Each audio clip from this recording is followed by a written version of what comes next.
The power of positive thinking, ശുഭചിന്തയുടെ ശക്തി. Norman Vincent Peale എഴുതിയ ഈ പുസ്തകത്തിലെ ചില വാക്കുകളാണ് ഇന്നിവിടെ ഞാൻ നിങ്ങൾക്ക് വേണ്ടി പറയാൻ പോകുന്നത്. ഈ ബുക്കിൽ പറഞ്ഞിരിക്കുന്ന കാര്യങ്ങൾ ഗ്രഹിച്ച് അവ പ്രാവർത്തികമാക്കുകയും അത് നിരവധി പേർ തങ്ങളുടെ ഉള്ളിൽ വിസ്മയകരമായ പരിവർത്തനം അനുഭവിച്ചതുമായി സാക്ഷ്യപ്പെടുത്തുന്നുണ്ട്. ഇതിൽ വിശദീകരിച്ചിരിക്കുന്ന ടെക്നിക്കുകൾ പ്രയോഗിച്ചാൽ നമുക്ക് നാം ജീവിക്കുന്ന ചുറ്റുപാടുകളെ മാറ്റി തീർക്കാനാകും, അവയുടെ മേൽ നിയന്ത്രണം ചെലുത്താനാകും.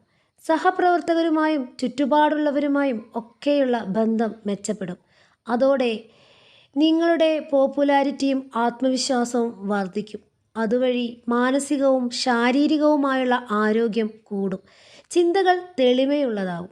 അപ്പോൾ എപ്പോഴും ഒരു മോട്ടിവേഷണൽ ബുക്ക് നമ്മുടെ കയ്യിൽ ഉണ്ടായിരിക്കേണ്ടത് ഏറ്റവും അത്യാവശ്യം തന്നെയാണ്.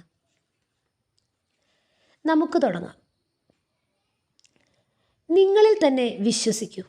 നിങ്ങളിൽ തന്നെ വിശ്വസിക്കുക.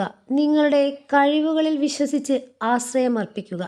സ്വന്തം കഴിവുകളിൽ എളിമയുള്ളതെങ്കിലും ന്യായമായ അളവിൽ വിശ്വാസമില്ലാതെ നിങ്ങൾക്ക് വിജയിയാകാനോ സന്തോഷമുള്ള വ്യക്തിയാകാനോ കഴിയുകയില്ല. എന്നാൽ നല്ല ആത്മവിശ്വാസമുണ്ടെങ്കിൽ നിങ്ങൾക്ക് വിജയിക്കാൻ കഴിയും.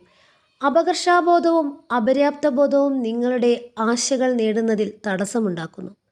എന്നാൽ ആത്മവിശ്വാസമോ സ്വയം സാക്ഷാത്കാരത്തിലേക്കും വിജയകരമായ നേട്ടത്തിലേക്കുമാണ് നയിക്കുന്നത്. ഈ മനോഭാവം പ്രധാനമാകയാൽ നിങ്ങളിൽ തന്നെ വിശ്വസിക്കാനും നിങ്ങളുടെ ആന്തരികമായ ശക്തികളെ കെട്ടഴിച്ചു വിടാനും ഈ പുസ്തകം നിങ്ങളെ സഹായിക്കും. അപകർഷതാബോധം എന്താണ് എന്ന് നോക്കാം. അപകർഷതാബോധം എന്ന് പൊതുവെ അറിയപ്പെടുന്ന രോഗാവസ്ഥയാൽ പുരോഗതി തടയപ്പെടുകയും ജീവിതം ദുരിതപൂർണമാക്കപ്പെടുകയും ചെയ്ത ക്ലേശിതരുടെ എണ്ണമറിഞ്ഞാൽ ആരും സങ്കടപ്പെട്ടു പോകും. പക്ഷേ വാസ്തവത്തിൽ നിങ്ങൾ ഈ പ്രശ്നത്താൽ ബുദ്ധിമുട്ട് അനുഭവിക്കേണ്ടവരല്ല. ഉചിതമായ ചില നടപടികളെടുത്താൽ അതിനെ മറികടക്കാം. നിങ്ങൾക്ക് നിങ്ങളിൽ തന്നെ രചനാത്മകമായൊരു വിശ്വാസം വളർത്തിയെടുക്കാനാകും. നീതീകരിക്കപ്പെടുന്ന വിശ്വാസം. നഗരത്തിലെ പ്രഭാഷണശാലയിൽ ബിസിനസ്സുകാരുടെ ഒരു കൂട്ടായ്മയിൽ സംസാരിച്ച ശേഷം അവർക്ക് അനുമോദനമർപ്പിച്ചുകൊണ്ട് വേദിയിൽ നിൽക്കവേ ചോദിച്ചു, എന്നെ സംബന്ധിച്ചിടത്തോളം വല്ലാതെ വിഷമിപ്പിക്കുന്ന ഒരു കാര്യത്തെക്കുറിച്ച് അങ്ങുമായി സംസാരിച്ചോട്ടെ. മറ്റുള്ളവരെല്ലാം പോയിക്കഴിയും വരെ കാത്തിരിക്കാൻ ഞാൻ അദ്ദേഹത്തോട് പറഞ്ഞു. ഒഴിവ് കിട്ടിയപ്പോൾ ഞങ്ങൾ വേദിയുടെ പിന്നിൽ പോയിരുന്ന് സംസാരം തുടങ്ങി. ജീവിതത്തിലെ ഏറ്റവും പ്രധാനപ്പെട്ട ബിസിനസ് ഇടപാട് കൈകാര്യം ചെയ്യാൻ വേണ്ടിയാണ് ഞാൻ ഈ പട്ടണത്തിൽ വന്നത്, അദ്ദേഹം വിശദീകരിച്ചു. വിജയിച്ചാൽ എല്ലാം എൻ്റേതായിത്തീരും, പരാജയപ്പെട്ടാലോ എൻ്റെ കാര്യം തീർന്നു. മനസ്സിനെ അല്പം ലാഘവപ്പെടുത്തുവാൻ നിർദ്ദേശിച്ച ഞാൻ ഒരു കാര്യവും അന്തിമമല്ല എന്ന് അദ്ദേഹത്തെ ഓർമ്മപ്പെടുത്തുകയുണ്ടായി. അദ്ദേഹം വിജയിച്ചാൽ നന്ന്, ഇല്ലെങ്കിലോ കുഴപ്പമില്ല, നാളെ എന്നത് പുതിയൊരു ദിവസമാണ്. എനിക്ക് എന്നിൽ തന്നെ ഭയങ്കരമായ അവിശ്വാസമാണ്, നിരാശാഭരിതമായ സ്വരത്തിൽ ആ മനുഷ്യൻ പറഞ്ഞു. എനിക്ക് ആത്മവിശ്വാസമില്ല, എനിക്കതിൽ വിജയിക്കാനാകുമെന്നു ഞാൻ വിശ്വസിക്കുന്നില്ല, അത്ര തന്നെ. അങ്ങേയറ്റം നിരാശാഭരിതനും വിഷാദവാനുമാണ് ഞാൻ. വാസ്തവത്തിൽ ഞാൻ മുങ്ങിത്താണുകൊണ്ടിരിക്കുകയാണ്. അയാൾ ഒരു വിഷാദഭാവത്തിൽ പറഞ്ഞു. എനിക്കിപ്പോൾ വയസ്സ് 40. എന്തുകൊണ്ടാണ് ഞാൻ ജീവിതകാലമാകെ അപകർഷ ചിന്തകളാലും ആത്മവിശ്വാസം ഇല്ലായ്മയായും എന്നിൽ തന്നെയുള്ള സന്ദേഹങ്ങളാലും പീഡിപ്പിക്കപ്പെടുന്നത്? ശുഭചിന്തകളുടെ ശക്തിയെപ്പറ്റിയുള്ള ഇന്നു രാത്രിയിലെ താങ്കളുടെ പ്രഭാഷണം ഞാൻ കേട്ടു. എനിക്ക് എന്നിൽ തന്നെ അല്പം വിശ്വാസമുണ്ടാകാൻ ഞാൻ എന്ത് ചെയ്യണം എന്നൊന്ന് പറഞ്ഞു തരൂ. അതിന് 2 ചുവടുവെപ്പുകൾ നടത്തണം. ഞാൻ പറഞ്ഞു. ഒന്നാമതായി, തനിക്ക് ശക്തിയില്ല എന്ന ഈ തോന്നൽ എങ്ങനെയുണ്ടായി എന്നറിയുക പ്രധാനമാണ്. അതിന് വിശകലനം വേണ്ടിവരും, സമയമെടുക്കും. ഒരു ഭിക്ഷുകരൻ രോഗിയുടെ ശരീരത്തിലെ കുഴപ്പം തിരഞ്ഞു പോകുന്നതുപോലെ നമ്മുടെ വൈകാരിക ജീവിതത്തിലെ രോഗാവസ്ഥകളെ നാം സമീപിക്കണം. ഇത് ഉടനടി ചെയ്യാനാവില്ല. നമ്മുടെ ഈ രാത്രിയിലെ സംഭാഷണവേളയിൽ ഒട്ടും സാധ്യമല്ല. സുസ്ഥിരമായ പരിഹാരത്തിന് ചികിത്സയും വേണ്ടി വന്നേക്കാം. എന്നാൽ ഇപ്പോഴത്തെ അടിയന്തര സാഹചര്യം തരണം ചെയ്യാൻ ഞാൻ താങ്കൾക്കൊരു സൂത്രം പറഞ്ഞു തരാം. അതുപയോഗിച്ചാൽ കാര്യം നടക്കും. ഇന്ന് രാത്രി തെരുവിലൂടെ നടക്കവേ ഞാൻ പറയാൻ പോകുന്ന ചില വാക്കുകൾ നിങ്ങൾ ആവർത്തിക്കണമെന്നാണ് ഞാൻ നിർദ്ദേശിക്കുന്നത്. ഉറങ്ങാൻ കിടന്നതിനു ശേഷവും പലയാവർത്തി പറയുക. നാളെ ഉണരുമ്പോൾ കിടക്ക വിട്ട് എഴുന്നേൽക്കുന്നതിനു മുൻപ് അവ 3 വട്ടം ആവർത്തിക്കണം.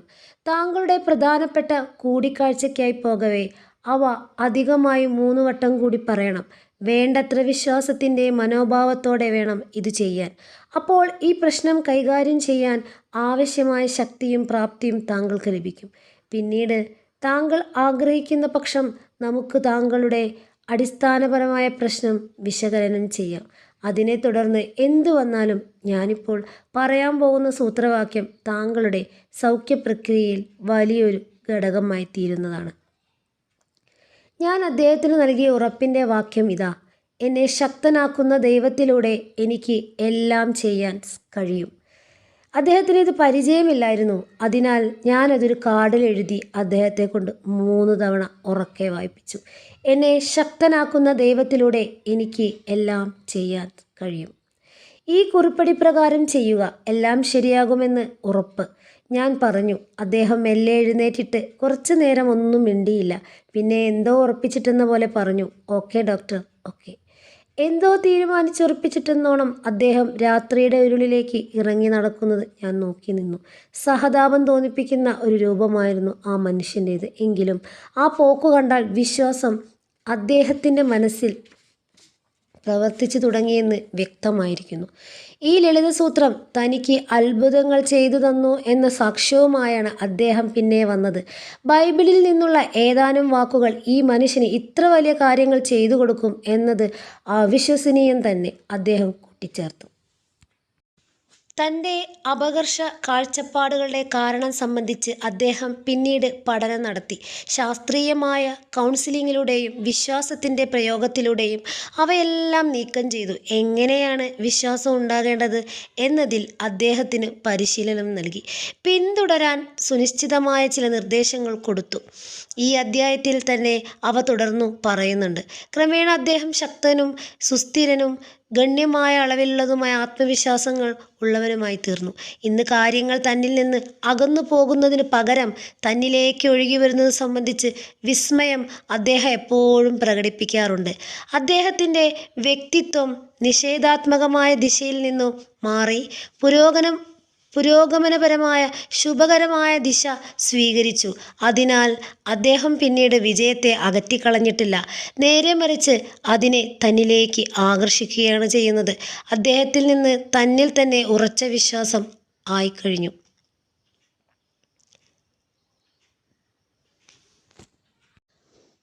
അപകർഷബോധത്തെ അഥവാ ശക്തമായ സ്വയം സംശയത്തെ ഇല്ലാതാക്കുന്നതിൻ്റെ ഏറ്റവും വലിയ രഹസ്യം എന്നത് മനസ്സിനെ വിശ്വാസത്താൽ നിറഞ്ഞു കവിയിക്കുകയാണ്.